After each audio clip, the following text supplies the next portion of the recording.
Greetings, friends. It is Wednesday, miércoles, Mercury's Day at 11:11 a.m. Pacific time, and that means it is time for Storytelling Hours.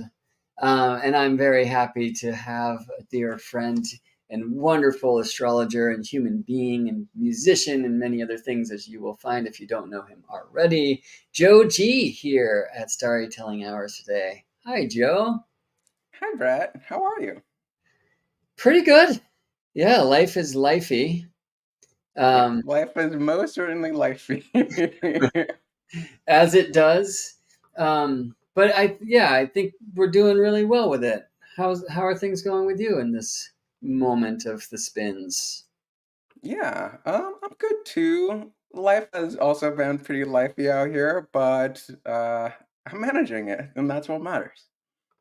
I love hearing it. I'm seeing Nadine here from Baja. I'm seeing Ben Bronoma has joined. Winter is here with Joe G and a bunch of exclamation points.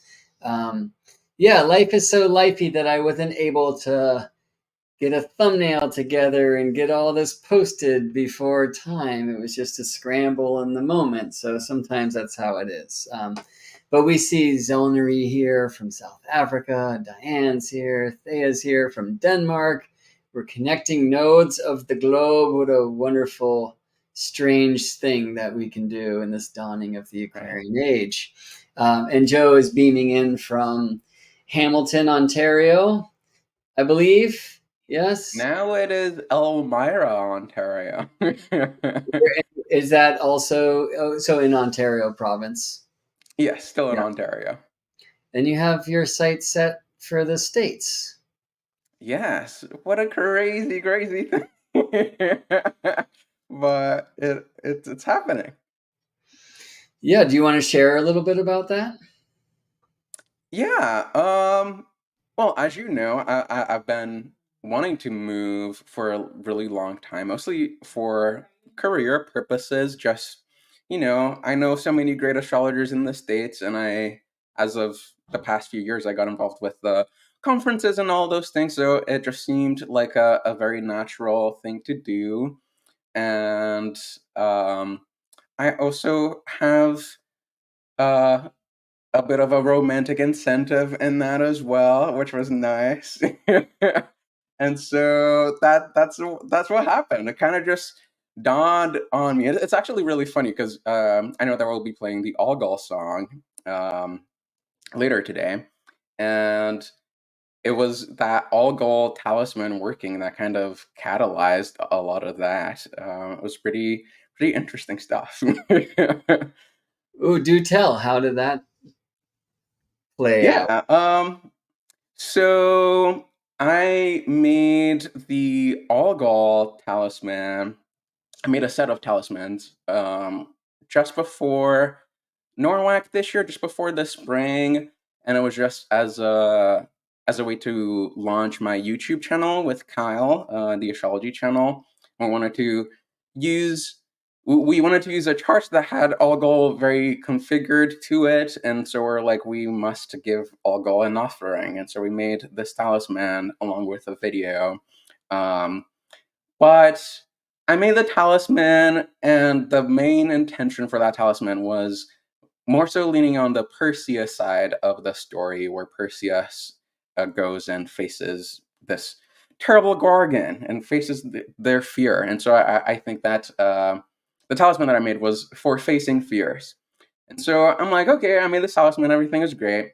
And I took a couple of them to Norwalk at the conference. And I was supposed to go a certain day. That didn't pan out, so I had to find another living arrangement. And the only person available was the current love interest, which I'm speaking about. And so we spent a couple days together before the conference. And he has a moon Algol conjunction in his chart, and he was the first person actually who received that talisman. And from there onwards, I came back from my trip and I was just like, you know what? I've been wanting to move and I've been wanting to do this.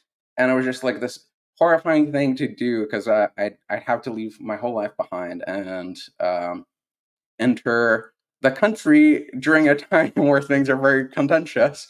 But it happened. I faced that fear, and soon to be there. Not there yet, but very soon. Was the algal talisman just like a giant diamond?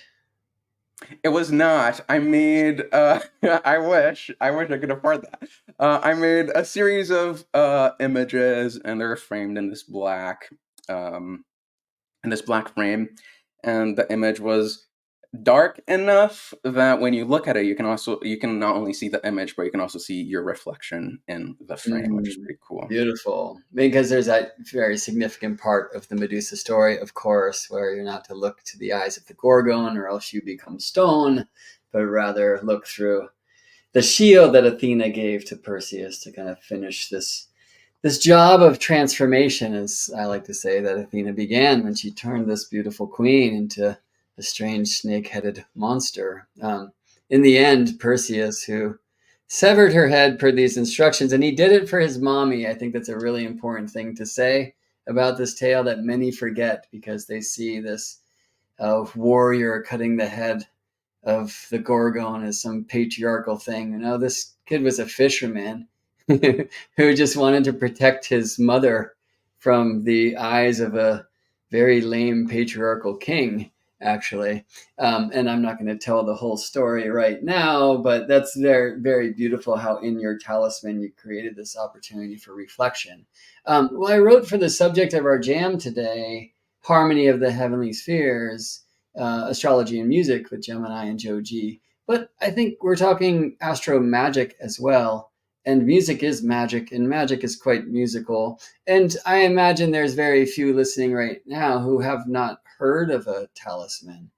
But maybe, Joe, if you would, you could share a little bit about what a talisman is, how you work in that craft, and why I asked if your um, algal talisman was a giant diamond. Yeah. Cool. Yeah, it's always interesting the question of like what is a talisman because I think that I really changed in my approach over time. Of the mind that a talisman is something that is created at a specific time and you have to do these specific procedures to do it. But I think that over time I just came to define a talisman as just anything that's created with intention and imbued with a certain intention. That intention can be astrological, that intention can be just coming from you and you alone, but I think it really just is that. It's the act of embodying an intention in a physical object. Of course, throughout our astrological history, we have many manuals as to how one should go about making these talismans. And that's why um, Brett asked me about the diamond because the diamond is a stone that's often associated with Algol, the star that we were talking about. And in these manuals, they're like, if you're ever wanting to make an Algol talisman, you should use a diamond to summon her powers or to encase her spirit. I did not use a diamond because diamonds are expensive, and the talisman still did work. So I think that there's something to say about method, but really, I think that that's it to answer the question. It's just this act of giving concrete life to something that's not embodied. Like facing one's fears is an idea that's not concrete. It's not like you can grab it and put it in your pocket. But once you make a talisman for that, you can grab it and take it in your pocket. And I think that's what it's all about. What can you say about this talisman you created? Oh my God, you're putting me on the spot now. Well, maybe I will. uh, Joe, who's a dear friend and actually stayed here with us for a month or so, and helped us magically connect to the celestial powers to bring Maya, our baby, into this world, because Anna and I were trying for some time. There was a couple miscarriages along the way, and just trying to bring a baby through. And so Joe helped with this moon talisman, which has been on our baby making and now baby supporting and parenting altar in the other room. And yeah, we see the moon here, and we see the crab for Cancer. We see the loving couple and such, right? And so I love this so much because Joe, for me, is really, he's helped shift the idea of what a talisman can be, right? So like this ring that I'm wearing, it's a talisman that was created by a friend. I chose the times of the works that she did, but it was for the fixed star Aldebaran. This is a sigil for Aldebaran that's kind of long been honored, and this is a stone associated with that star. And there's a connection between Venus and Mars that was happening at this time that I chose to have this star that was rising when I rose kind of embedded into the energy of this ring that I wear when I open up to do readings or for connections and sharings like this, typically in my magical way. Beautifully, when I went out to experience this Venus Mars happening at the time that I elected for the construction of this ring, which had to happen in many phases, so I chose many dates. There was Comet Neowise in the sky, and so then Comet was put on the ring as well, right? Cool. And like wearing jewelry, and depending on, well, not only economy, but the planets that you're working with, the nature of the stone, the nature of the metals that come in, working with the astrological timings. Like this has been around for a long time, and it's something that I think most astrologers who are studying now are aware of, because astromagic has really come back on the scene in a way that I don't think it was around even 10 and especially 20, 30 years ago. But one thing I loved learning from Joe was the truth that anything can be a talisman, that it's all about your intention. And Joe, who's such a brilliant artist, I mean, both in visual works and in musical works, has aligned his artistry into the force behind talismanic design. And I think, Joe, just to play an example, let's head over to this wonderful song that you created to honor Algol. I'm remembering to push my special button, so please mute yourself, if you will, and I will do the same. And friends, together, we're going to listen to a 6-minute talisman of music and image and word. Buttons, buttons, buttons. Couple more of those buttons. One of those, one of these, and away we go.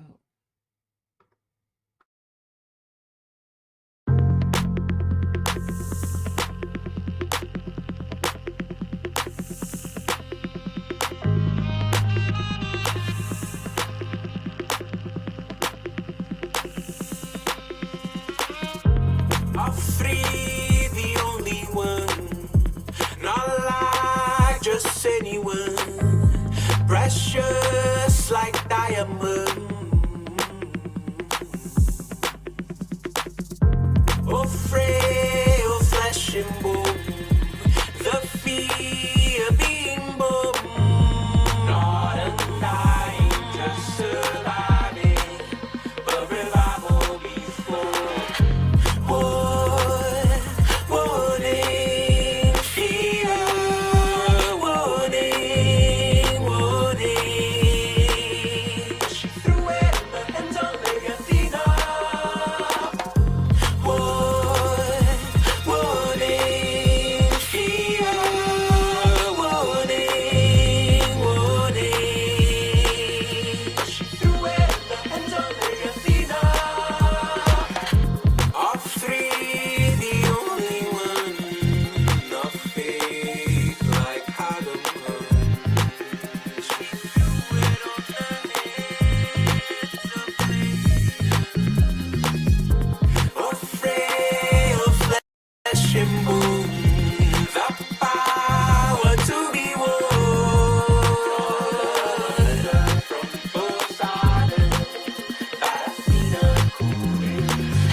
three, the only one.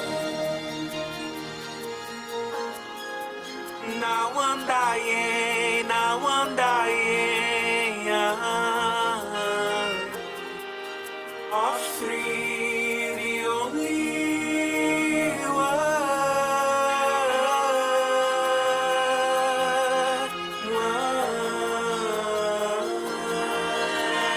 Tight out your hair, cause the lich is coming. Rising up a hole where a fig is honey. Thought he wasn't a no easy way succumbing. How unbecoming. Didn't think she 5'9", 7 days is stunning. Didn't know she looked like now her gaze is stunning. How unbecoming. Now may his eyes be running. Didn't hear the warhol that the lich is drumming. Now the free is hunting. Now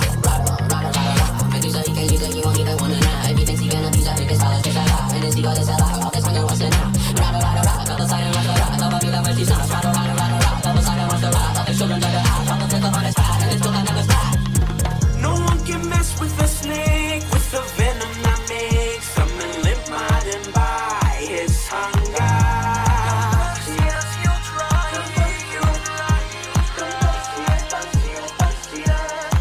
No one can mess with a snake, with the venom that twists and tangles, curtails and combats. Perseus will try. Watch Perseus will triumph. The maiden shield, you watch never yield. Sure, Perseus will try, but can Perseus will triumph. You watch never yield.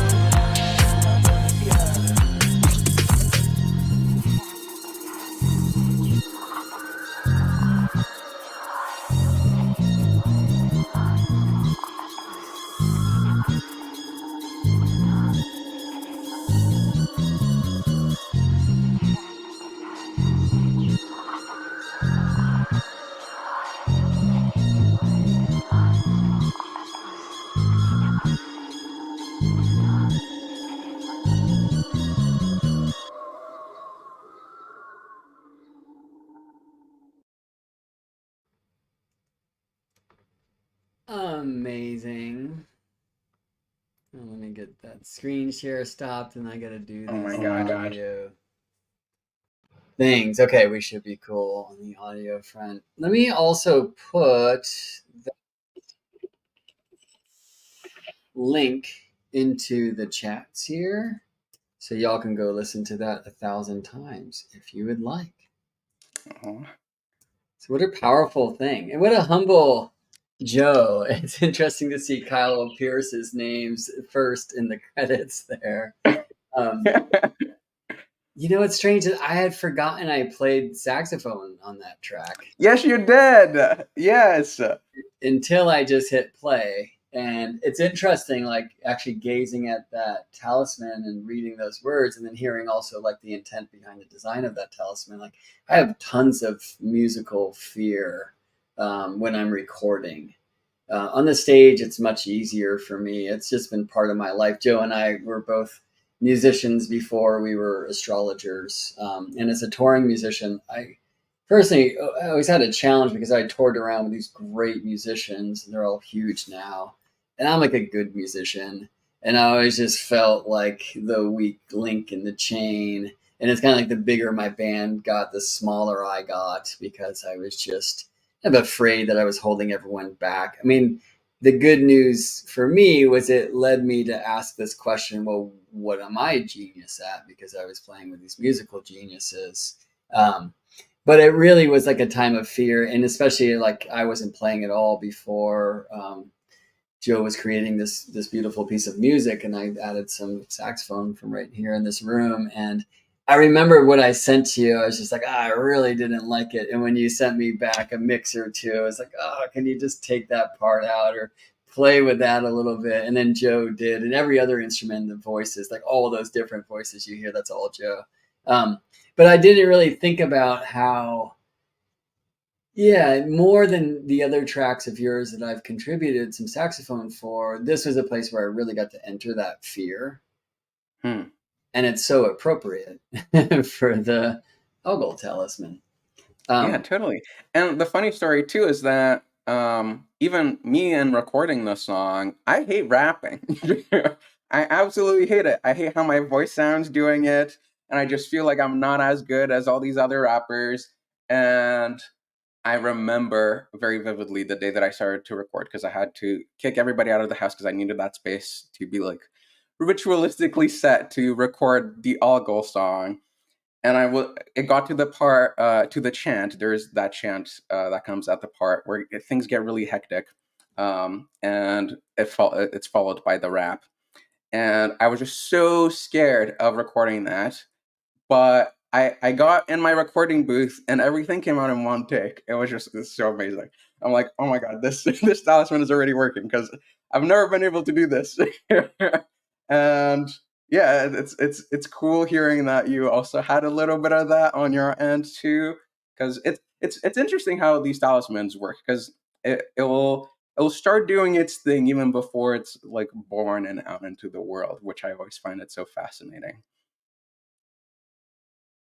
and tell us again. So that was a talisman that you created and decided to kind of honor and start with Algol in that regard.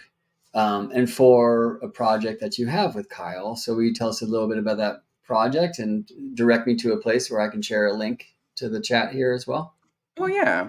Um, well, so the project was our YouTube channel, the astrology channel, that we started this spring. I'm trying to get the link I'll here try to really track it down. quick.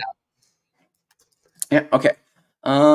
And yeah, so I think it was the Algol thing was about facing the fear of quitting all my jobs at the time because at the time I was doing many different things and just choosing myself first and putting all the effort that I was doing into creating um, the stuff that I love making. And Kyle was the same. Kyle actually just has also been able to make that same transition into full-time astrologers. And I think that Algol really kind of helped us usher into this thing that is being an astrologer and being like your own person out there in the world creating content for people to watch. It's absolutely terrifying every time I hit upload. But yeah, does that answer the question? I feel like I meandered a little bit. It does, and meandering is more than welcome here. Not all who wonder or wander are lost. Let me get this on the screen. So you will find friends in the link, just youtube.com/ at the hyphen astrology hyphen channel. I'm going to share that on the screen, but also put another link in the chats here, which is the mercuryrising.com. And that's where you can go check out Joe's work and support his work, book a consultation, maybe hire him to create an amazing music magical talisman. I don't know if you're That'd doing be that work right now, fun. but let me just get here. Oh, Joe, do you share your chart publicly? I do. I'm fine with it. Okay, because I have it up. So yeah, let me share I know first. some astrologers are really scared, but I'm like, whatever. I have the sun rising. Everybody can see it. Yeah, and many times astrologers who are practicing in astro magic, I find tend to be the ones more than others who are hesitant to share their charts. But so here's Yeah. the astrology channel. You can go there. You can hear about Mercury, please. Um, how often are you offering transmissions at the astrology channel? We have weekly horoscopes every Sunday night, and we're working on a couple side shows that should be coming up soon. Kyle is going to start a show called Killer Cosmos, where he will be talking about the charts of serial killers for people who are into that kind of stuff. And very Algol of our channel. And I will be starting a game show, an astrology debate game show, sometime in the near future, called The Opposition, where people will be debating to their heart's content. Awesome. And here is the mercuryrising.com, Joe's site, where you can book consultations or do many other things. Joe is an astrologer that I've leaned on for horary practice in the past. And he's just a wonderful being, as you can tell. So check out his work there, please. What birthed this connection for the two of us here on Storytelling Hour, which is actually a recent conversation a couple days ago, where Joe wrote asking me how the cat's doing because our cat Chase is missing in action.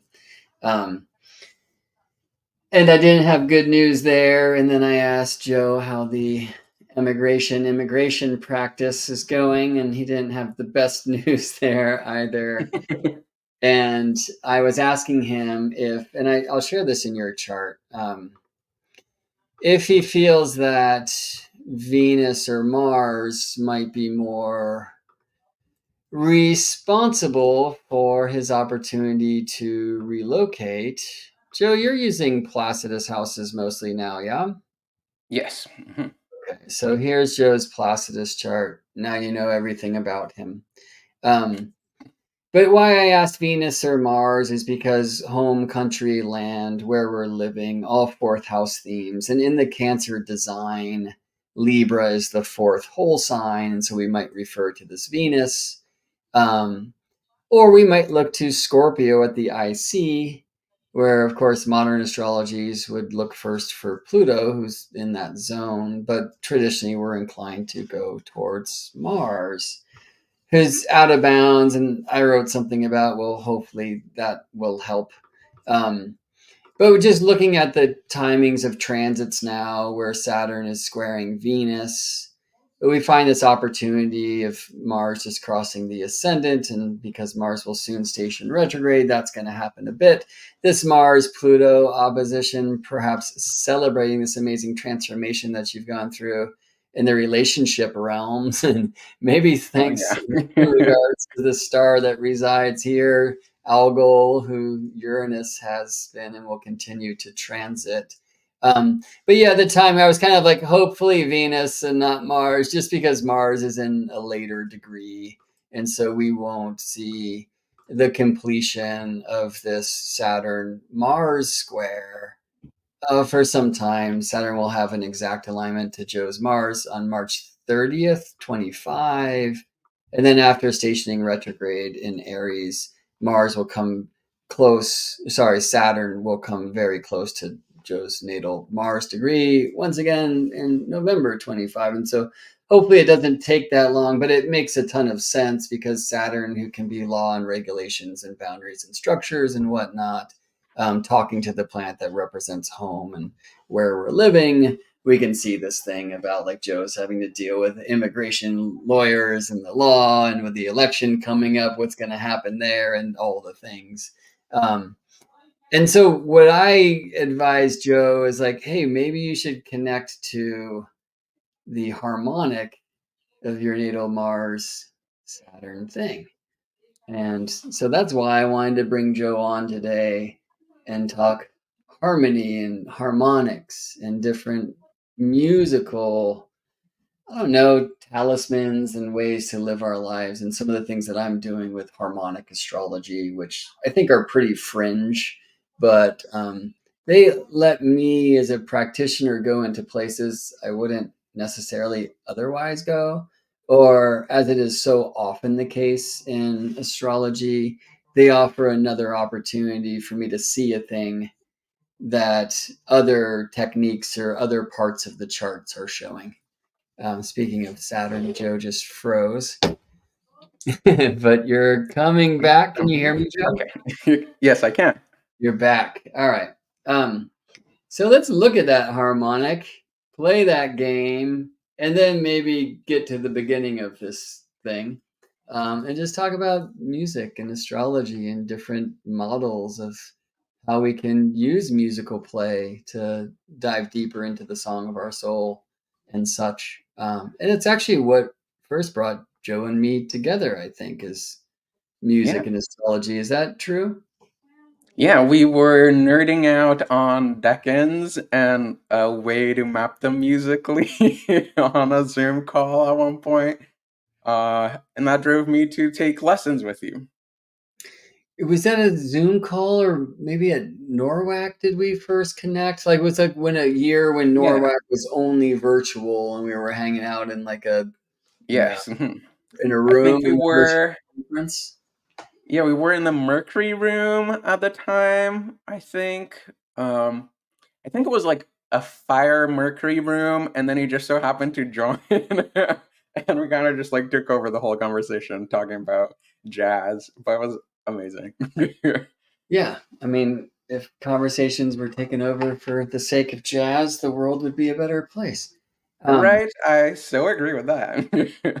So, when we look at Mars and Saturn and Joe's nativity, and this is just a thing that I always recommend and I like to do, personally and then with clients when I'm looking at charts. And by the way, it's really awesome to see here when Saturn does station direct pretty close to the square to Joe's natal Mars, we find Jupiter on the sun, the sect light, Jupiter at the ascendant. Like there's obviously changed, new direction, new blessings. We also love that at that time, Jupiter trine Saturn. So we don't think of this too often, but I always look for, and it's kind of a musical thing, tension and release. So while Saturn's squaring Yeah. Mars, let's not sleep on the truth that Saturn is trining the sun, ascendant, that Saturn is sextile Neptune, right? So we already see keys, especially maybe Saturn and Pisces for some of the mystical, magical, musical, right? Anyway, so what is this connection between Mars and Saturn and nativity? Well, from a traditional point of view, signs aspect signs. And so Gemini and Aries are just sextile. And with Mars in Saturn, we, at least from the Saturn side, though Saturn's said to be in fall in Aries, there's some reception there because he's living in Mars's world. But in harmonic astrology, we say, okay, yeah, like while they are in signs, Aries and Gemini, that are two signs apart, 60 degrees apart, sextile, or what we used to call hexagon. This is clearly not 60 degrees. It's more like 80, or more specifically 77 degrees between Mars and Saturn. And then I just get nerdy with the calculator. If you divide 360 degrees by those 77 degrees, you get this thing 4.67. Okay. If they were 60 degrees apart and I divided 360 by 60, this would say 6, and it would be sixth harmonic with sextile. But they're like a 4 2/3 of a zodiac away from one another.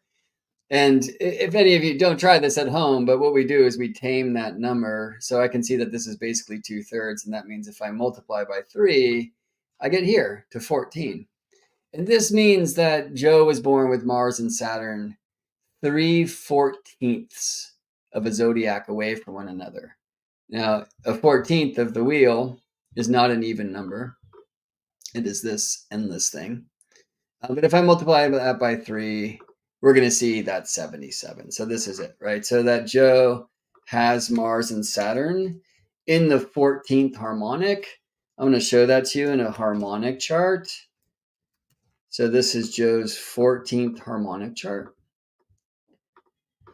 where you see now Mars and Saturn conjoined. Interestingly, in the quote unquote sign of Cancer, some people suggest that we should always ignore signs and harmonic charts. I'm not here to teach such deep harmonic astrology. I'm going a little further than I intended to, so I'll get to the point in a bit. But it's cool to see like the structures in this 14th harmonic, how Mars and Saturn are trine Venus and to a lesser extent Jupiter, how they're opposite Uranus. I mean, the Mars Uranus exactly. How Neptune's on the square. We see Sun in the IC coming together. You might be tripping on how the heck are the IC and MC and the nodes together. Well, any even number harmonic will have oppositions show up as a conjunction. And again, I don't want to deal with that too much right now. But I want to show you this in a different way. So if we look at Joe's 7th harmonic, because 14 is 7 and 2, or 7 in opposition, we're going to see Mars and Saturn in opposition here.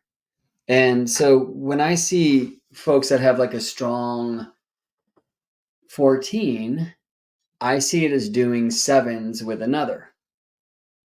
Now, in my opinion, that's part of what astrology is. I personally see 7s as access to the world behind the world, the weird world. So the world of magic and ghosts and UFOs and miracles and all that stuff that we all love and most people would not care to see. I typically see strong 7s in astrologers' charts or in the charts of seers and the like. So here's 7s in Joe's nativity with the planets I have shown. And I also typically see strong 11s in astrologer charts, and Joe has a ton, because I see the 7s as the access to the world behind the world. Sorry, I'm not even showing Joe's chart. Here's Joe's 11s, and here's Joe's 7s. No, 9s. So I see the 7 as kind of the access to the weird world. And Joe, like, you have this cool 7 triangle, for example. There's a lot of things we could talk about there. It's not the day to do it. And then the 11s is, it's rude to say it this way, but about how we bring the magic to the muggles.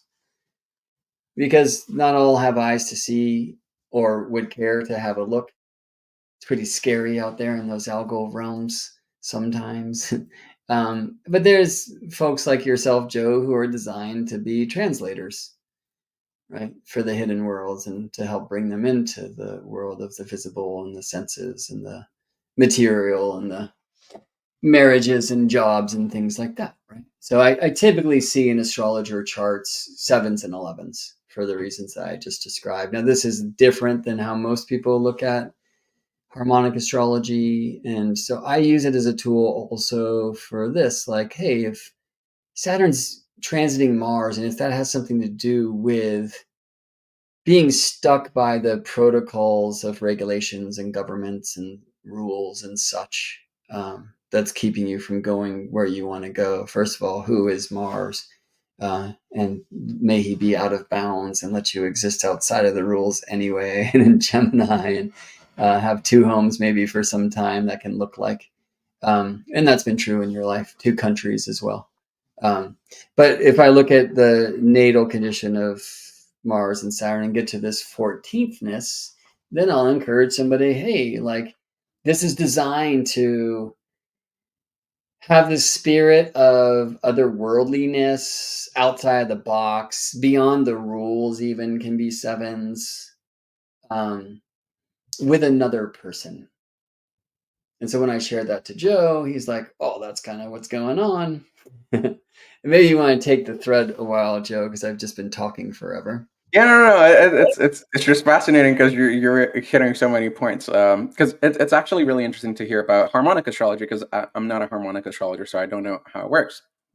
But this idea of being a translator is something that I really come to terms with very recently in trying to pursue my own astrology more in earnest, because I think that at times we fall into these trappings as astrologers that um, there's a right way of doing astrology, or that if you're not explaining your techniques and going through all the hoops and stuff, you're not doing astrology right. And the more I sat with people and the more I practiced magic, the more I realized that it's like, hey, it's actually the opposite. Like, the easier and the more accessible you can make it for people, actually, the better job you're doing. So I really like that you talked about that. And it's interesting how you added the 7thness in that too, because that was very much a sentiment that I don't think I would have arrived to without the partner that I currently have and the level of conversations that we're able to have. because we're both very immersed in the astrological magic world, and that's always a thing that is informing how we just live our lives and deal with these difficult situations like immigration, and all of that. So yeah, it's just fascinating to see my chart in a way that I wouldn't be able to see otherwise. And I think that that's the cool thing about bringing music to astrology too, because it it represents this thing that you're so used to, especially if you are already um, a long-term astrology student. You spend a lot of time with your chart, but when you listen to your chart, let's say somebody like you do, Brett, somebody turned your chart into a song, and you're able to just take all of the placements and the numbers and the algorithms away and just sit in that moment and listen and use that as the way that you're interpreting things. Um, I think that that's the thing that I more and more want to bring to not just my astrology, but to the way that I make art and to the way that um, I live life. And I want to encourage people to do the same, because I feel like the more we can step out of just techniques and all these things, the more we actually get to live in the astrology and to see these things that are sometimes like so obvious that we wasted a whole lot of time worrying about aspects and all those things, and we just missed it. That was a big thing for me with Algol, because it was really nice working with Kyle on that one, because Kyle did um, a lot of the actual astrological research. Research. He looked at all the charts. He looked at all the timings and the history of it all. And I just got to like play a song and make a talisman and make an image and tell a story. And that was really a moment that uh, made it very clear what astrology can be to me. It's just that I never learned about a fixed star so much the way that I learned just by creating art about that thing. So yeah, I'm going in circles, but Circles are the best. it's nice. Circles and cycles and spirals and such. Well, yeah, let me show you another fun example. And by the way, I'm doing harmonic astrology in a way that different than most are. There was a time in like when it was first coming to the Western mind, because divisional charts, some of them being harmonics, have been utilized in Indian astrology, like going all the way back. Like they say the Nimvamsha, the ninth harmonic, is in the West we would call it, is like the fruit of the root, or the rasi, which is the natal chart. So when you make these ninth divisions, right, then we get to see like the fruit. And yeah, you don't typically receive a Vedic astrology reading without also having your ninth harmonic or your Nimvamsha looked at, right? They kind of see them side by side. And they'll use different divisional charts for all sorts of different topics to like receive more information. But a lot of the divisions, like the horas or whatever in the Vedic astrology practice, are not proper harmonics. And again, I don't want to like teach a full harmonic course right here. I do want to teach a full harmonics course another time. So please be on my mailing list at Gemini Brett if you're interested in hearing more. And I'll tell you a place at the end here where you can learn a little bit more about harmonics, at least an introduction to it later. But let me show you another cool example in your chart, Joe, and why like the harmonic aspects alone, like these are septiles and biseptiles and triseptiles that show up, like so sevenths of the zodiac. I mean, an amazing thing about sevens themselves is in some of the number magic tradition, we call it the first virgin, because it's the first counting number that won't divide the circle equally. That 9 right there is at 8571428, 8571428 until the cows come home, and they won't, and that's why I see it as like outside the box. Obviously, sevens, 7 colors of the rainbow, the chakras, the planets, the days of the week, the alchemical metals. This is in the Great Pyramid of Giza, this angle, like it's all over the place in sacred traditions, but you can't divide a circle. You can't draw a perfect regular 7-pointed star, for example. And that has so much to do with why I and many others feel that 7 is like this kind of out of the box and otherworldly thing. Notice that you don't see any connection between Mars and Saturn because they're in the 14th. So I can see that in a 7th harmonic chart where they then are opposite. But like the harmonic aspects themselves, as some call these, like they're not enough to tell the full story. So one I always look at is the connection between the midheaven degree and the planet that represents that sign, which of course, because Joe was born with a very musical and embodied and beautiful and sensual Taurus culminating, we look to Venus, who I see in the 11th house of groups already. I also honor that Gemini is the 12th sign of the Cancer design. So this may be hopefully groups of wonderful storytelling and sensual transmissions of hidden things, which I know Joe to be part of. But if I want to find this distance between the two, I got to do a little math, right? And so Taurus and Gemini, 30 degrees away, but here we're seeing 48.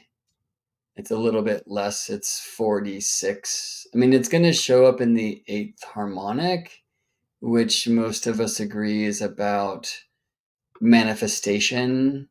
So, oh, wait, am I doing my math poorly? Wait, yeah, I am. Sorry. This is 38 degrees and a little bit less. And that one's going to show up in the 5th harmonic, but also not. So let me just show a 5th harmonic chart of your birth moment, Joe. Dope.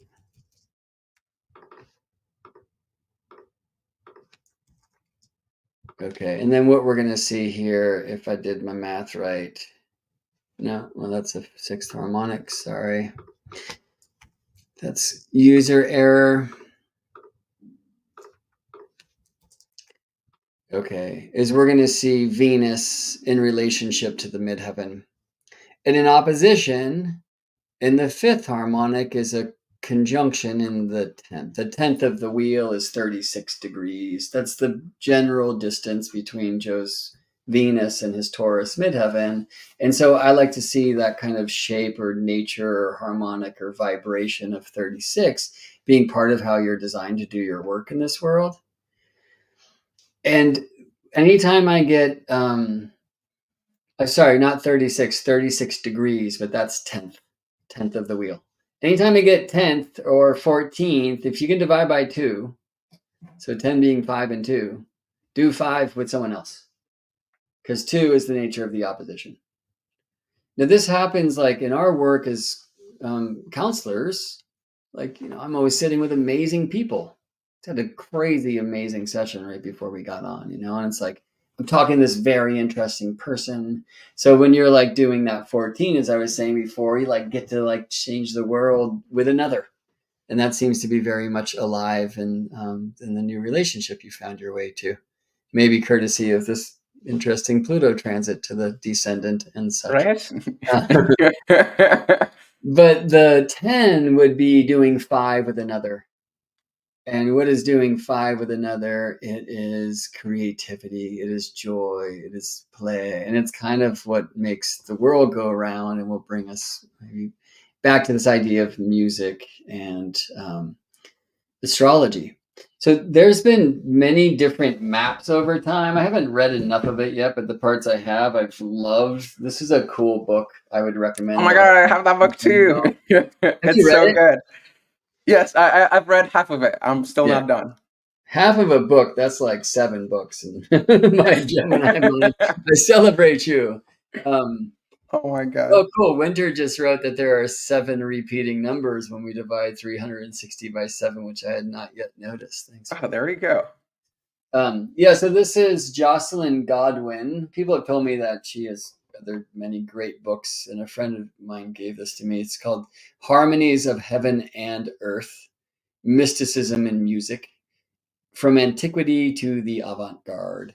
And a really cool thing in this book is she shows many different methods, like throughout time, throughout ages, throughout just different teachers, of how people have try to hear the harmony of the heavenly spheres, including Kepler, from whom that term might come. Maybe it gets back all the way back to Pythagoras, and to like use different models of astrology and music.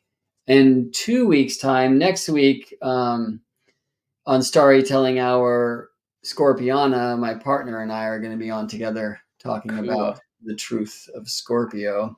And then the following week, Eric Deutsch will be here, who's just a master grand piano player friend that I work with to turn birth charts into songs. Right? We call it Song of the Soul. So we'll tell you more about that then. I've used a very simple system, which looks like this. Creation creates in 12s. There you go. It's why I'm sure we have 12 signs. And there's a very natural expression of this in the physics of music called the harmonic series. And in the space of an octave, Joe, will you sing an octave? Ooh, I'll really put you on the spot. you put me on the spot. Yeah. Would you I mind? can with a keyboard if you play the notes. Wait, just sing. So, chestnuts roasting on it. Right. So, chestnuts is an octave. Okay. Oh, jeez. Over the rainbow. Where's my all-gold talisman when I need it? Grab it. Oh, man. Somewhere over the rainbow, right? So that's an octave of space. We call it the octave because it's the eighth note in the do, re, mi, fa, sol, la, ti, do, right? Do, do, do, do. And it's very easy to see on a keyboard, but basically when you double the frequency of the fundamental note, you reach this relationship of two-ness, which in astrology we might model as the opposition. And for a very real reason, like a very tangible physical reason, I don't think it's only here on Earth. I think it's very much a universal thing. The harmonic series creates, generally speaking, and it's not perfect, just like 12 months in a year is not perfect, but generally speaking, divides that octave of fundamental and twice its vibration or twice its frequency into 12 bits, right? And that's why we have, if you look at like the white and the black keys on the piano, from one octave to the next, you have 12 divisions. Now, there's a whole reason why you can't really play Indian music or other wonderful musics that have more notes in that span of space on a fixed vibration instrument like a piano. But it's a wonderful place, and it's one of the reasons why I love to teach through sacred geometry and teach through musical harmony, where we understand 12ness and why there are 12 signs. And so one thing we can do, and it's very simple, and it's really not harmonically tuned, is we can take the 12 signs of the zodiac and just align them to the 12 notes of an octave. That's what Eric and I do. It's a crazy simple system. Joe, I think you've developed more complex systems than that in your work recently. Yeah. Yeah, I'm still working that one out because I keep going at it and revising and revising and revising it over and over and again. And that's why that book that you just showed is so useful because it gets you in the space of how other people were thinking about this. But the system that I was playing with, because I'm really interested in traditional astrology. Hellenistic astrology was where I started, and and in traditional astrology, there's a big emphasis on on dignities and the dignities of the planets, and not just the division of the signs, but then like the thing that got Brett and I connected, like the decans and the terms and all these other wonderful divisions. And so my struggle in trying to connect that is how to implement those and how to express those also in a sonic way. Because then you can get into things like timbre and you can get into all sorts of other crazy musical things. Because I'm a synth nerd at heart, so manipulating sound and timbre and all that also is very fun, and trying to think about those things in astrological terms is even cooler. But yeah, so the one system that I've built so far is more so based on Renaissance church church scales, because back in the Renaissance, it's a big deal to figure out what scales are the right scales to play for that song in the hymn for Jesus. And so they had like this whole they had the story of Jesus that kind of goes through the whole year, and they developed these scales that they could use, and many music theorists went through great lengths to figuring out what's the most perfect scales to use. And they would have scales for, this is for when Jesus is dying and we want people to feel sad. This is for when Jesus is resurrecting and we want people to feel glorious. And they had all these scales coupled with feelings and emotions, coupled with the journey of Christ. So that's kind of what I used. I overlaid those same scales in with the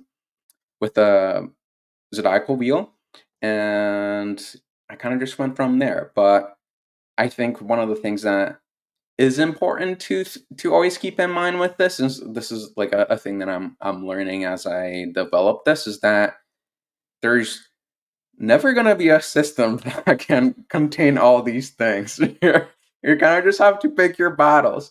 And like, whereas a method can be really good for showing how aspects might sound, another method might be really good at illustrating how a rising sign and a house placement of the ruler of that sign might be, and so on and so forth. They kind of just have to again, kind of going back to that talismanic mentality, be aware of your intention of what you want to achieve with that system, and then make sure that you're building the system to cater to that. Does that answer the question? Yeah, I can't remember what it was, but absolutely, and answers questions we haven't even learned to ask yet. Yeah, the intention behind the Song of the Soul and the way that I work with Eric is that I want to keep what I offer him very simple, so he can have like more range to improvise and spontaneously create. I'll call it channeling. I don't think he would. But what I do is with a very simple system, just create a little bit of harmony guidance for him. You're going to go start in this kind of chord zone and go here and get there. And then most importantly, he's limited in the notes he's allowed to play. And it takes a master musician to take keys off of the keyboard. You're not allowed to touch those ones. And then just kind of create this palette of somebody's birth chart. I'm just seeing a quote here that I have to share because I love it so much. I can't imagine you have anything but a magical song. That's absolutely true. Emmy writes that her soul song is wonderful, very magical, and a relationship. And she keeps bonding and unwrapping it as I listen. It's been a great year together already. Thank you for that, Emmy. That's awesome. I think a walk in the park in Seattle with a man named Ezra Sanzerbell is what first got me going in some AstroMusic work. This is Ezra's first book. There's, I think, 2 or 3 of these AstroMusic books now that you can find your way to. Oh no, I think we lost Brett. Oh no. Well, hi guys. I hit the wrong button. Oh, there you go. I'm glad it persisted, though I disappeared. I meant to hit the back button here. So Ezra, actually, you can find some examples of his audiomancy at Bandcamp, it looks like. Ooh, audiomancy. I love how that sounds. Right, and check it out. I haven't tuned into this yet, but he's playing different plants. So how cool Cool. is that? I'm That's excited. another way to express um, astrology musically that I find very interesting too. I don't know if you ever tune into the work of Andrew Huang. He's a Toronto musician, YouTube personality, Is it and WONG Wong? H U A. HUANG Yeah, Wong. Yeah, Huang. cool. Yeah, I think so. Let me look him up. Go on, please. Yeah, because he had this um, synthesizer that worked on electric pulses. So you can plug this like little cable to the synthesizer, and then you can pierce something with it, like a cucumber or whatever, and then it will use the electrical signals from the cucumber, like the being of cucumber, and will transform that into harmony and notes. It's fascinating. It's cool to think about turning astrology into music like that too, because one of the things that we have in astrological magic is this idea of correspondences, where like yes, there's the planet, but then like let's say Venus is also linked to sweet berries and olives and tasty and oily things. And I'm like, if I can have a synthesizer where I can just like prickle a whole bunch of olives and a whole bunch of other Venusian things and kind of just let those objects play the song. That's also another way that fascinates me to express that. Like the randomness is also a pretty interesting concept to explore as we're trying to play with music and sound in an astrological sort of way or a magical sort of way. Oh, you're muted. I can't hear you. I was apologizing for pushing the share button a little early. I'm having a hard time with the control board today. But yeah, I've heard of Andrew Wong, and check out the top comment here. It's from Gemini Brett. Oh Best harmonics demo ever. This is an amazing video by Andrew Wong that I will put in the chat as well. I really encourage you all to go check it out. You'll get to understand more about what the harmonic series in music is. Um, I haven't seen many harmonic astrologers yet really like lean on the harmonic series, which I think we should. I've heard most like the harmonic astrologer minds of the West, like Charles Addy, um, speak about how this is just vibration and it's like the harmonic series in music. But I haven't found many harmonic astrologers look to, okay, like if you cut a guitar string in thirds, it's playing a musical fifth, and therefore the third harmonic is like the musical fifth. Kepler was up to that. Kepler was up to, well, we should bring the quintile into the mix because that's the musical third. There's been much debate about what a musical third is over time. Anyway, all right, let me follow a couple threads. I'm reminded of my Gemini mantra: these many branches I'm called to climb all emanate from the same trunk, because my consciousness is on four at once right now. I wanted to mention that. So, this walk in the park with Ezra, where he was just talking about this simple system of chromatic nature, which he was looking at how it was utilized by the OTO, which is like Crazy Crowley's society, branching out of the Golden Dawn. And they just take the note A or C, and they relate it to the sign of Aries and just go chromatically from there. So C sharp is Taurus and D is Gemini, like that. And I was playing with that for a bit, and then I decided to shift it so that A and Aries are aligned, and that makes C Cancer. And I think I like the alphabet play there, but mostly just that Cancer, it just feels so C. It just feels no sharps and flats. It feels like the C's from which we come. And then other music nerds like Joe and myself will know that A is the relative minor of Cancer, and there's something about the square between Aries and Cancer and Mars and the moon, and on we go. And it helped me like C just doesn't feel like Mars to me, or Aries, like Aries is an archetype. Well, so is the key of C. And I think in some regards that's personal. And pun intended, it is also all relative.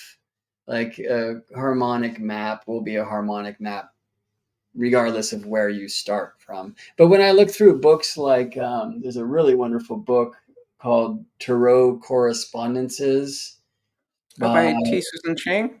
yes, by T. Susan Chang. Thank you so much, Joe. I was just going to ask our crew here to remind me of the author because I forgot. T. You're Susan welcome. I Chang. was just reading it yesterday. Yeah, of course. She has this really wonderful book called 36 Secrets that goes through the Tarot correspondence between the decans and the cards of the Rider-Waite deck. She's utilizing in that book anyway. And it's really wonderful bridge between traditional astrology and tarot, where she's kind of a master of the latter. Urania Universe is here right now, a really amazing astrologer and tarot reader who was on Storytelling Hours recently. And so that kind of correspondence, I feel T. Susan Chang does so well. And then that book, Tarot Correspondence, is just crazy. It's like this big. And it gives, a card that's associated with a sign like the Emperor with the sign of Aries, for example. And then she'll write the note C because she's also coming from that kind of Golden Dawn stream. And it's made me wonder, like, should I go back? And I don't know. But anyway, in Ezra's work, he's utilizing, as they did in that system, not only notes or keys for the 12 signs and doing that chromatically. If you speak music, you know what I'm saying there. But also that the planets themselves have notes assigned to them. And so there's kind of more boundary conditions or rules of how a chart will express itself harmonically. Cool. Ezra is, I think, first and foremost a guitarist. He plays piano as well. And then in that book, AstroMusic, it's pretty cool. He goes and looks at when, the Talking Heads recorded this song, and here's the chart at the time, and can you see why they chose these chords? Right? Or here's this Cool. Brian Eno piece. I want to read that book. Yeah, it's a really cool book. Check it out. AstroMusic with a K, magic with a K. And there's 3 of them now. I understand. I just read. And Ezra's a cool dude. And so what happened is after I had that walk in the park with him, I would have a melodica at my side doing readings, because when I got into that wall with clients, and back then I got to sit, with people in the same room at my house in Seattle. Now I have the great fortune of connecting with people all over the world by Zoom, but you kind of lose that thing. And sometimes I'll still break out the drum and Zoom readings, or sometimes I'll break out the melodica, because I'm looking at an aspect or aspect group in a chart, and I'm trying to squeeze the story out of it, and I really try. I'm not great at it, but I'm getting better. Really trying not to tell somebody who they are, but see this thing and ask and see if we can get to it, and often it's what I would expect if I had just said, and I missed the opportunity to be the magical wizard who knows everything about you because I saw your soul code. But that's not how we gain trust with somebody, right?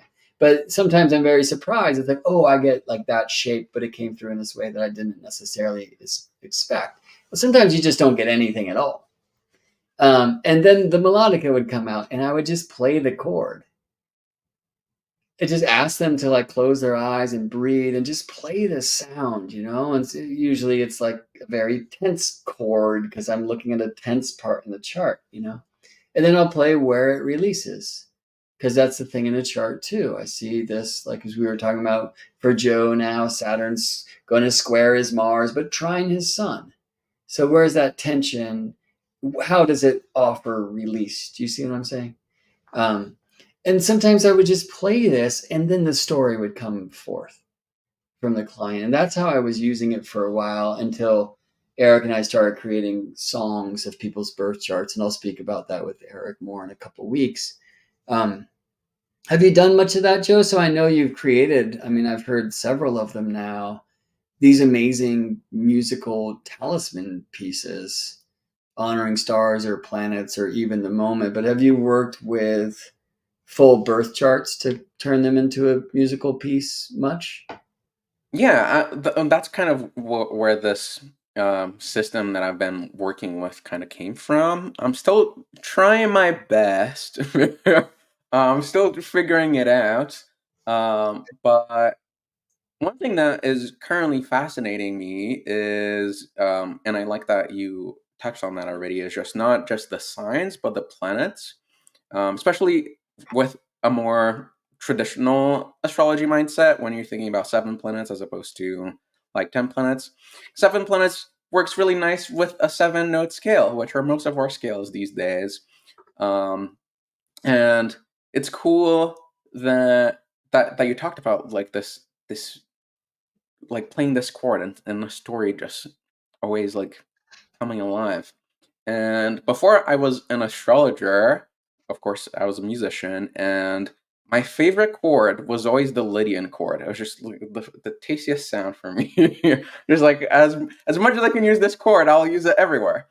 And then I was playing with the system of sevenness and using the planets to describe some of that stuff. And if you don't know, every scale has 7 other modes that are related to that. And so, if not more, if you're getting fancy.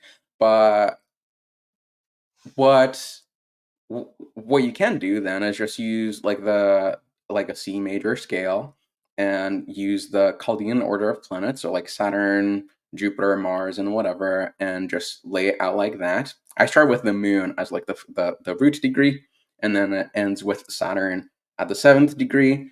And then each of these planets gets a mode. Each of these planets gets a scale, and each of these planets also gets a bit of a purpose, because all these scale tones, they're scale. We call them scale tones because we're trying to describe the purpose or the thing that they do. And it was cool to see that the sun in this method would be the planet that's related to the Lydian mode, and hence the Lydian chord. And I have the sun rising in my chart. And in that moment, I was like, "Oh, cool! Maybe there is something to this." And I wish I could play a Lydian chord for you guys, because it really does feel like such a solar thing to me. It's a little crunchy, has a little tension, but it's just so bright and uplifting at the same time. And if you love this kind of stuff, I would also recommend another book called The 20th First Century Harmony, I think, or 20th Century Harmony, where they walk through all these musical theory concepts, but they use very descriptive and emotional words to talk about the sound. And that's a very important book as I'm like building this system, because you can look into how people have used these musical concepts and try to see the astrology therein. Like a Lydian chord, for example, it's a chord that can bring tension and release at the same time. And the sun is this planet that brings life but also burns everything. And just, I don't know, playing and listening to them and applying what you already know about astrology to these things always elucidates very interesting correlations and new ways of talking about a planet or astrology or whatever. Yeah, and I think they can work talismanically, and they can also offer us practices, right? So I'm always trying to find more practical ways, right, that I can help people through initiations or places where they're stuck in their personal growth, if it's that, like trying to get past a habit as we do in this world where we grow through what we go through, or like if you're stuck in Canada and trying to emigrate or whatever, is there a thing that we can actually do? And I often rely on, artistic, oh, initiatory path, right? So go do this, go make that, go write this and burn it, like that kind of thing. But I think music, which unfortunately is not available to all of us, like Joe, you have the voice of an angel and this like Oh, amazing thank you. ability. When I try to sing, it doesn't quite function so well. Some of that has to do with practice, and I think some of this is personal. Like I love what you were just sharing about how you've always loved Lydian. When you were starting to map modes in this way, the sun became Lydian, your sun rising. Well, maybe with people born Saturn rising, they would come through with a different expression. And I mean, as we know, as I always like to say, there's many ways to pet the cosmic cat. There's many different paradigms of astrology. Sometimes they totally contradict, right? But it tends to be that we go to teachers or guides or practitioners whose, I'll use the term this way, whose medicine like ours corresponds with, you know? And so I think as like the astromusical models come through, like there's not one only model. And even if there's one model for me now, like I reserve the right to change my mind and my heart about that in the future. There's going to be a different one that works later on. But I think, Joe, like it'd be a good place to wrap here. And I want to leave you with a potential practice for you to go figure out, because I couldn't do it, but you can, especially with synths. And I understand a really cool thing that you share with the new love, besides astrology, is music and synths, right? So especially because I'm looking at this Saturn square Mars as a potential kind of hang up of your ability to move. It's also going to have to do with your work, right? Aries on the 10th when Cancer rises. Although Joe has also performed a magical trick where he was born in Brazil, Cancer rising Taurus midheaven, moved to Canada, Cancer rising Pisces midheaven. It's like, where do you get Cancer Aries? But anyway, Aries is always the 10th of the Cancer design. So interestingly, Cancer in its map, this is a fun one, it links the 10th Aries and the 5th Scorpio through Mars.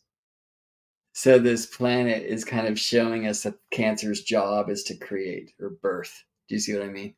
And so one of the ways that Joe is consistently birthing is musically. And so when that 14th harmonic, like finding another, like your lover, your partner, to do this with you, and you could actually create this through synthesizers. So what is this? Let me show you. So this is a thing that I'd encourage you to play with, crack the code, and please report back when you do.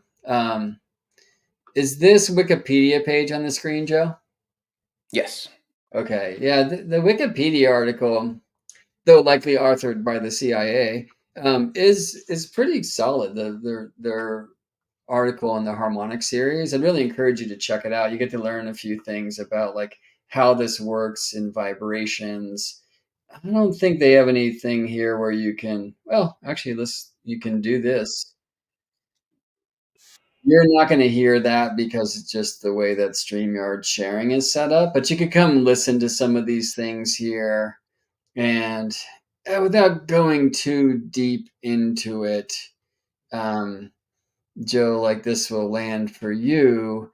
Many notes in the harmonic series are not in tune with the equal temperament that most of us utilize these days. But of course, on a synth, like you're not limited to only equal temperament notes as you would be if your piano is tuned that way, right?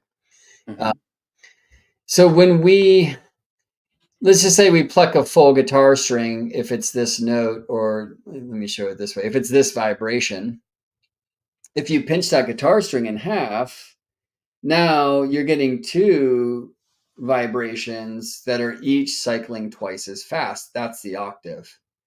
If you pinch the guitar string in thirds, you get 1/3 of the string vibrating. You get 2/3 of the strings vibrating. This is the heart of Pythagorean tuning and much of astro magic and astro music. A third of the string produces the musical fifth, which is like twinkle, twinkle. I didn't sing that well, but everyone out there with a good voice, sing twinkle, twinkle. That's the fifth.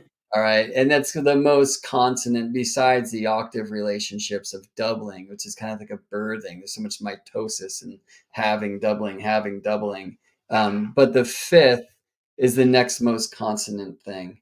A fourth, which is a half of a half, actually creates the next octave. A fifth of a string plays the musical third. A sixth of the string, which is a half of a third plays the octave of the musical fifth. And I know I'm speaking like jargon for those of you who don't speak musical theory or harmony, but once you see these things and hear these things, it's quite amazing. Anyway, once you get to the seventh, as you might expect, it gets to pretty abnormal space. And so the seventh harmonic, where the second harmonic, or having the string, creates the octave, that's what's shown here, and the third is the fifth above that octave. Oh, I think you're not sharing your screen anymore, actually. Really? How the heck did that happen? You saw that stuff when I was playing with the waveforms, though? Like this? I saw it for a second. No, I think when you zoomed in, you stopped Oh, I sharing. see. Is this on the screen now? No, it is.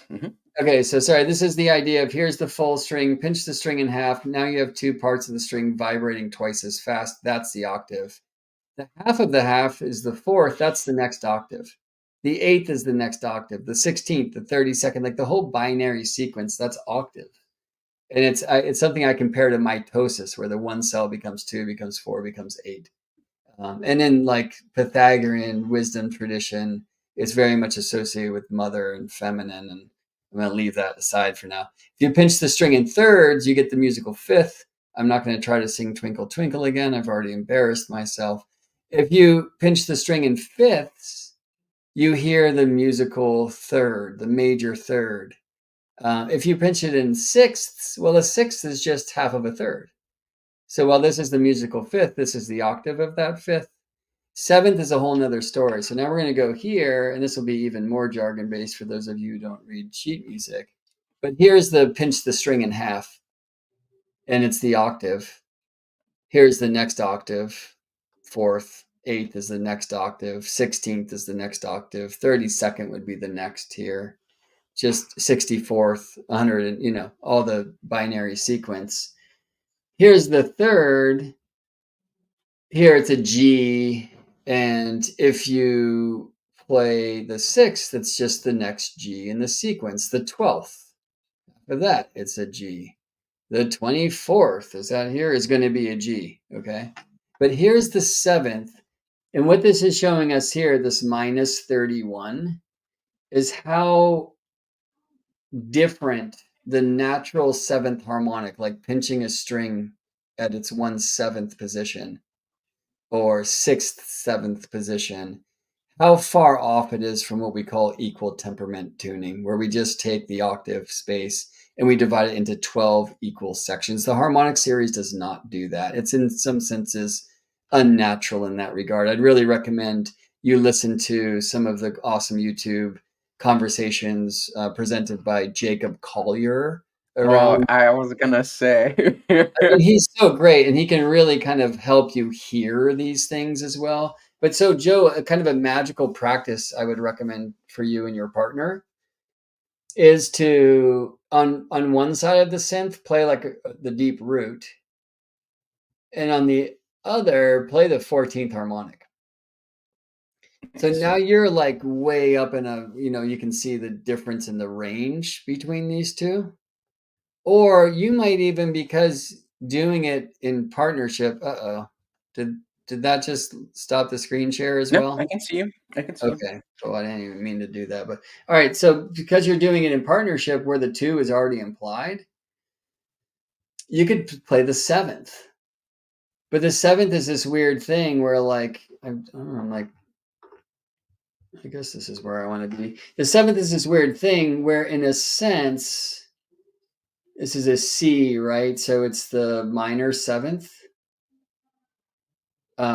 B flat, but it's like, it's way more minor. It's somewhere between the A and the B flat. It's not quite a microtone, but you could do that with your synths, right? You could just say like this thing and then this note and make it 31 cents flat.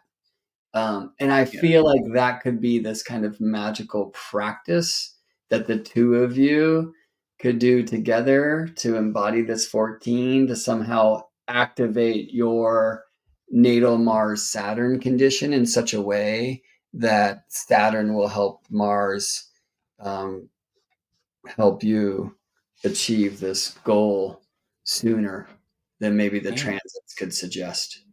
And maybe I'm entirely wrong, but at least you'd be making love and playing synthesizers, and ain't nothing wrong. Yes, that that alone is awesome. But what I was gonna say too is that it's a pretty interesting technique even just as a meditative device to just, especially if you have a synth and you're able to just play those two notes on a drone and just have those two notes playing indefinitely and just sitting in meditation. That's where I would take it for sure. Right. And so let's actually take it just briefly before we close shop here to Adam Neely and this other thing. I don't know if you first showed that to me or if we just both geeked I out think I about did, it. yeah. Yeah, where polyrhythm and polypitch are the same thing at different speeds. So the example I usually share, well, this, so if I'm doing this, right, my right hand is at twice the frequency of my left hand, right? So we call this 2/1. Now, if we sped that up to where it goes beyond, it sounds like different things and it's just tones, it's the octave. You would hear two notes that are vibrating at one twice the frequency of the other, and that's the somewhere over the rainbow situation, the somewhere, right? If I do this, this is 3 and 2. When I do this, I always think Mercury and Hermes, right? And Oh, Mercury, cool. That's a good cheat. right? And Mercury in his astronomy, he does 2 and 1. Mercury's years last 2 days. Cool. Okay, so like if you begin a year on Mercury at sunrise, that orbit of the sun ends at sunset. Mercury is spinning so slowly that it takes 2 orbits for one spin with respect to the sun. So Mercury has that 2/1 built into his day. If it was Earth, we'd be doing Mercury is 365. just the coolest planet. Oh He's the my gosh. coolest. And the sidereal is 3 to 2, right? So the 2 spins for 1 year is also 2 spins for 3 sidereal years. So he has this thing happening, right? But if I sped that up really fast, we get to an interval of 2 notes. That's the musical fifth, right? Which is just mind-blowing weird, and you really need to like experience that to hear that. I don't want to take just go look for Adam Neely, Neely, polypitch, polyrhythm. You'll find it. It's one of the most just mind-blowing things that really we pretty much could only experience in what I'll call the dawning of this Aquarian age that allows synthesizers and drum machines and Ableton and such, Or I wonder, however, if in like just like a deep trance drum session, like just like deep African drumming, if people could start playing so fast where you really start hearing the pitches. Hear it? Totally. Yeah. Have you heard ghost notes before, the phantom note? Yes, yes, I have. Yeah. So like this is a strange, like I could play my saxophone and another person can play a saxophone. We could like hold 2 different pitches and there'll be a third note in the room. So like if I'm playing a D and he's playing a G, because those are all in the same harmonic series of a much lower C, that low C just shows up. It is wild, like crazy It's stuff. the coolest thing. Yeah. I think music, if anything, is like the one art form that gets us really close to seeing magic in action. I think when painting and sculpting and all those other things can get there too, but I feel like music is just so visceral when you just like hear that, like that. No one's playing that note. Where is it coming from? Yeah, that's why I love music so much, and why I think that we should be using music more in our magical workings, and even start thinking about music as also a form of talisman crafting. So another thing you could do in partnership, I mean, you could do this alone as well, but figure out how to do 1/7 polyrhythm, Oh, cool. or even better, 2/14, which I guess is the same. And that would be another way to kind of connect to that essence of the chart. A gateway there, and I see it more in your own, just kind of Venus in your midheaven as we were playing with, because she's a 10th of the zodiac away, doing 5 polyrhythm. Oh, Yeah. true. Wait, so 1/7 would just be septuplets, wouldn't it be? Yeah. You're gonna laugh because I'm currently writing an album, and uh, my partner and I we've been talking about the album because it's largely about love and just living in the world and all those things. But from the very beginning, I really wanted it to be based off of sevens. And so all the songs are in like odd time signatures are based off of sevens, or there's septuplets, or like a 7/8, or like a 14, whatever. So that's cool. Amazing. Yeah, well, hopefully that album sees you through. Just, play it for the consulate board or whatever it is. Yeah, I good. can't wait till all that works out and you're just up the I road a know. state away or whether, Joe. I'm very much looking forward to that. Thank you so much for spending some time here in this magical play today. And speaking of, we say we're playing music. Now, creating an album, that's like a great work.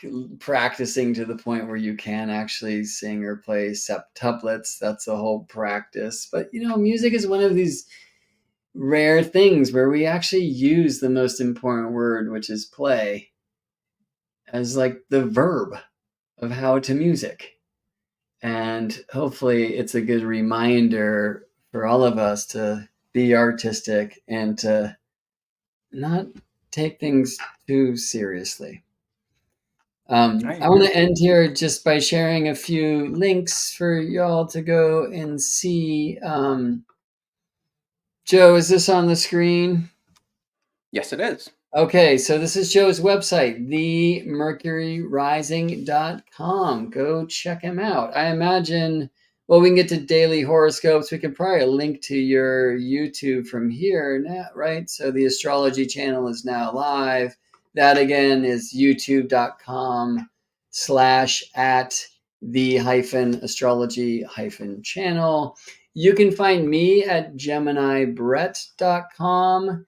If you click this Constellations community button, you can hear about constellations. And that was kind of the synchronicity that happened for me along the way of our jam, because we found for Ezra this audiomancy where we're hearing about Black Cohosh and St. John's wort and Masterwork Queen's Anne's lace, right? That's Because so cool. tonight in Constellations, we'll have our monthly teaching from Amala Hall, who is such a wonderful teacher. The way that Constellations works is we have one of 4 teachers presenting every week. So I teach an astrology class once a month, typically on the first Saturday of the calendar month, though this month we will be in Hawaii, I'm very happy to say. And so I'm going to wait until the second Saturday this month to teach a class on synastry and to show some things that most often don't consider in synastry, like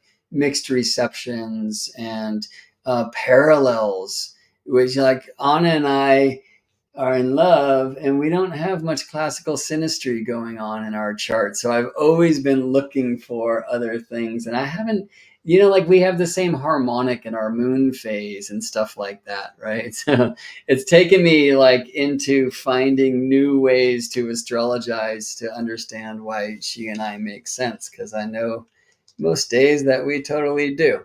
Again, Anna will be on Storytelling Hour with me next week. We're actually going to pre-record a thing because we'll be on a plane at the time on Wednesday, about the truth of Scorpio from 2 points of view. Eric Deutsch will be on the week after. So in constellations, I teach once a month. Phelan Shiva is leading an awesome Astro Tarot circle there once a month.